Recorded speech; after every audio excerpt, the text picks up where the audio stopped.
Título 5 das penas. Capítulo 1 das espécies de pena. Artigo 32. As penas são: inciso 1, privativas de liberdade; inciso 2, restritivas de direitos; inciso 3, de multa. Seção 1 das penas privativas de liberdade. Artigo 33. A pena de reclusão deve ser cumprida em regime fechado, semiaberto ou aberto. A de detenção em regime semiaberto ou aberto, salvo necessidade de transferência a regime fechado. Parágrafo 1º. Considera-se, a linha A, regime fechado, a execução da pena em estabelecimento de segurança máxima ou média. A linha B, regime semiaberto, a execução da pena em colônia agrícola, industrial ou estabelecimento similar. A linha C, regime aberto, a execução da pena em casa de albergado ou estabelecimento adequado. Parágrafo 2º. As penas privativas de liberdade deverão ser executadas em forma progressiva, segundo o mérito do condenado, observados os seguintes critérios e ressalvadas as hipóteses de transferência a regime mais rigoroso. A linha A. O condenado a pena superior a 8 anos deverá começar a cumpri-la em regime fechado. A linha B. O condenado não reincidente, cuja pena seja superior a 4 anos e não exceda a 8 anos, poderá, desde o princípio, cumpri-la em regime semiaberto. A linha C.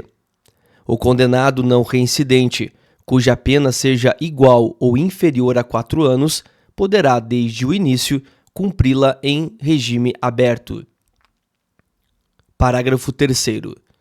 A determinação do regime inicial de cumprimento da pena far-se-á com observância dos critérios previstos no artigo 59 deste Código. Parágrafo 4º. O condenado por crime contra a administração pública terá a progressão de regime do cumprimento da pena condicionada à reparação do dano que causou ou à devolução do produto do ilícito praticado, com os acréscimos legais. Artigo 34. O condenado será submetido, no início do cumprimento da pena, a exame criminológico de classificação para a individualização da execução. Parágrafo 1º. O condenado fica sujeito a trabalho no período diurno e a isolamento durante o repouso noturno. Parágrafo 2º. O trabalho será incomum dentro do estabelecimento, na conformidade das aptidões ou ocupações anteriores do condenado, desde que compatíveis com a execução da pena. Parágrafo 3º. O trabalho externo é admissível, no regime fechado, em serviços ou obras públicas. Artigo 35. Aplica-se a norma do artigo 34 deste Código, caput, ao condenado que inicie o cumprimento da pena em regime semiaberto. Parágrafo 1º. O condenado fica sujeito a trabalho em comum durante o período diurno em colônia agrícola, industrial ou estabelecimento similar. Parágrafo 2º. O trabalho externo é admissível, bem como a frequência a cursos supletivos profissionalizantes de instrução de 2º grau ou superior. Artigo 36. O regime aberto baseia-se na autodisciplina e senso de responsabilidade do condenado. Parágrafo 1º. O condenado deverá, fora do estabelecimento e sem vigilância, trabalhar, frequentar curso ou exercer outra atividade autorizada, permanecendo recolhido durante o período noturno e nos dias de folga. Parágrafo 2º. O condenado será transferido do regime aberto se praticar fato definido como crime doloso, se frustrar os fins da execução ou, se podendo, não pagar a multa cumulativamente aplicada. Artigo 37. As mulheres cumprem pena em estabelecimento próprio, observando-se os deveres e direitos inerentes à sua condição pessoal, bem como, no que couber, o disposto neste capítulo. Artigo 38. O preso conserva todos os direitos não atingidos pela perda da liberdade impondo-se a todas as autoridades o respeito à sua integridade física e moral. Artigo 39. O trabalho do preso será sempre remunerado, sendo-lhe garantidos os benefícios da Previdência Social. Artigo 40. A legislação especial regulará a matéria prevista nos artigos 38 e 39 deste Código, bem como especificará os deveres e direitos do preso, os critérios para a revogação e transferência dos regimes e estabelecerá as infrações disciplinares e correspondentes sanções. Artigo 41. O condenado a quem sobrevém doença mental deve ser recolhido ao hospital de custódia e tratamento psiquiátrico ou, à falta, a outro estabelecimento adequado. Artigo 42. Computam-se, na pena privativa de liberdade e na medida de segurança, o tempo de prisão provisória, no Brasil ou no estrangeiro, ou de prisão administrativa, e o de internação em qualquer dos estabelecimentos referidos no artigo anterior. Seção 2. Das penas restritivas de direitos. Artigo 43.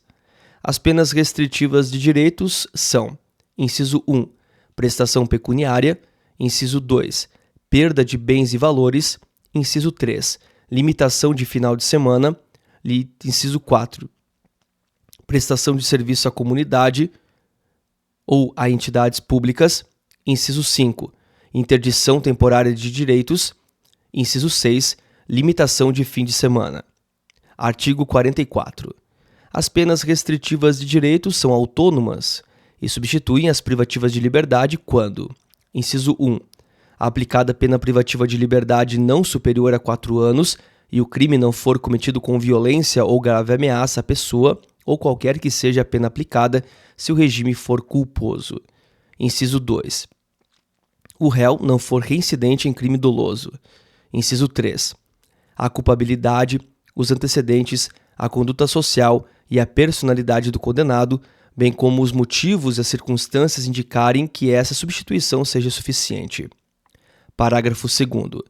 Na condenação igual ou inferior a 1 ano, a substituição pode ser feita por multa ou por uma pena restritiva de direitos.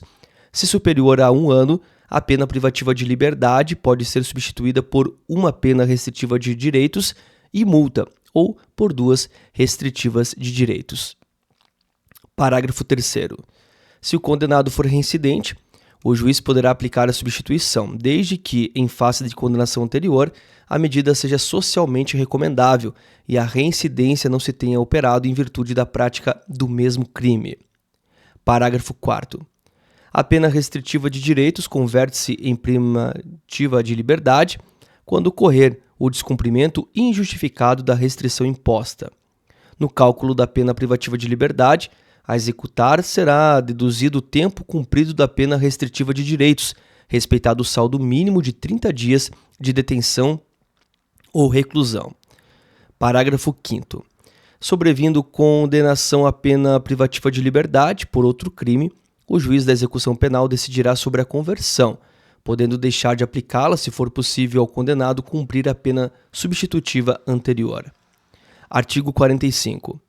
Na aplicação da substituição prevista no artigo anterior, procederá-se-á na forma deste e dos artigos 46, 47 e 48. Parágrafo 1º. A prestação pecuniária consiste no pagamento em dinheiro à vítima, a seus dependentes ou à entidade pública ou privada com destinação social, de importância fixada pelo juiz, não inferior a um salário mínimo, nem superior a 360 salários mínimos. O valor pago será deduzido do montante de eventual condenação em ação de reparação civil, se coincidentes os beneficiários. Parágrafo 2º. No caso do parágrafo anterior, se houver aceitação do beneficiário, a prestação pecuniária pode consistir em prestação de outra natureza.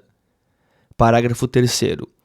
A perda de bens e valores pertencentes aos condenados dar-se-á, ressalvada a legislação especial, em favor do Fundo Penitenciário Nacional, e seu valor terá como teto, o que for maior, o montante do prejuízo causado ou do provento obtido pelo agente ou por terceiro, em consequência da prática do crime.